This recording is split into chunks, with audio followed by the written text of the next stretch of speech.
एक बार सुमेरु पर्वत पर बैठे हुए ब्रह्मा जी के पास जाकर देवताओं ने उनसे अविनाशी तत्व बताने का अनुरोध किया। शिव जी की माया से मोहित ब्रह्मा जी उस तत्व को न जानते हुए भी इस प्रकार कहने लगे। मैं ही इस संसार को उत्पन्न करने वाला स्वयंभू, अजन्मा, एकमात्र ईश्वर, अनादि भक्ति, ब्रह्म घोर निरंजन आत्मा हूं।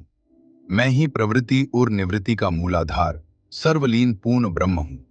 ब्रह्मा जी ऐसा की, पर मुनि मंडली में विद्यमान विष्णु जी ने उन्हें समझाते हुए कहा कि मेरी आज्ञा से तो तुम सृष्टि के रचयिता बने हो, मेरा अनादर करके तुम अपने प्रभुत्व की बात कैसे कर रहे हो।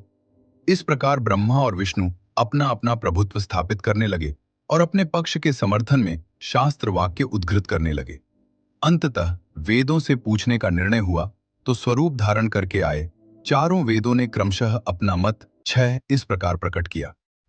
ऋग्वेद, जिसके भीतर समस्त भूत निहित हैं तथा जिससे सब कुछ प्रवत्त होता है और जिसे परमात्व कहा जाता है, वह एक रुद्र रूप ही है। यजुर्वेद, जिसके द्वारा हम वेद भी प्रमाणित होते हैं तथा जो ईश्वर के संपूर्ण यज्ञों तथा योगों से भजन किया जाता है, सबका दृष्टा वह एक शिव ही है। सामवेद, जो समस्त संसारी जनों को भरमाता है, जिसे योगी जन ढूंढते हैं और जिसकी भांति से सारा संसार प्रकाशित होता है, वे एक त्र्यंबक शिवजी ही हैं। अथर्ववेद, जिसकी भक्ति से साक्षात्कार होता है और जो सब या सुख दुख अतीत अनादि ब्रह्म हैं, वे केवल एक शंकर जी ही हैं।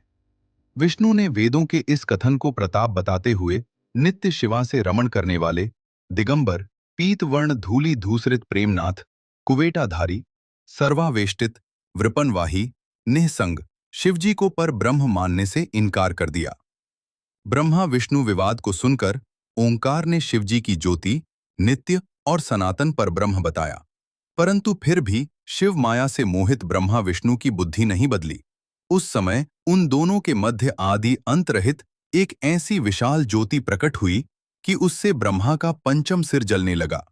इतने में त्रिशूलधारी नील लोहित शिव वहां प्रकट हुए, तो अज्ञानतावश ब्रह्मा उन्हें अपना पुत्र समझकर अपनी शरण में आने को कहने लगे।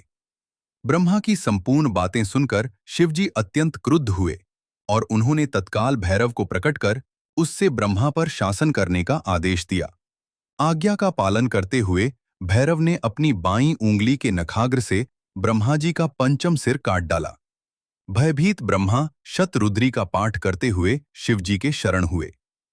ब्रह्मा और विष्णु दोनों को सत्य की प्रतीति हो गई और वे दोनों शिवजी की महिमा का गान करने लगे। यह देखकर शिवजी शांत हुए और उन दोनों को अभयदान दिया। इसके उपरांत शिवजी ने उसके भीषण होने के कारण भैरव और काल को भी भयभीत करने वाला होने के कारण काल भैरव तथा भक्तों के पापों को तत्काल नष्ट करने वाला होने के कारण पाप भक्षक नाम देकर उसे काशीपुरी का अधिपति बना दिया। फिर कहा कि भैरव, तुम इन ब्रह्मा विष्णु को मानते हुए ब्रह्मा के कपाल को धारण करके इसी के आश्रय से भिक्षावृत्ति करते हुए वाराणसी में चले जाओ।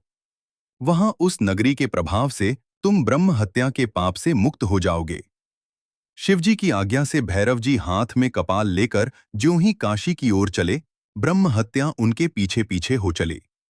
विष्णु जी ने उनकी स्तुति करते हुए उनसे अपने को उनकी माया से मोहित न होने का वरदान मांगा।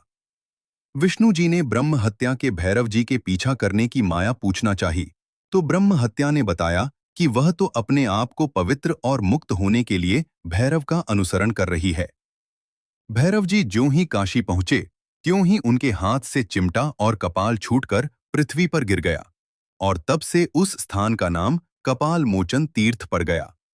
इस तीर्थ में जाकर सविधि पिंडदान और देव पितृ तर्पण करने से मनुष्य ब्रह्म हत्या के पाप से निवृत्त हो जाता है।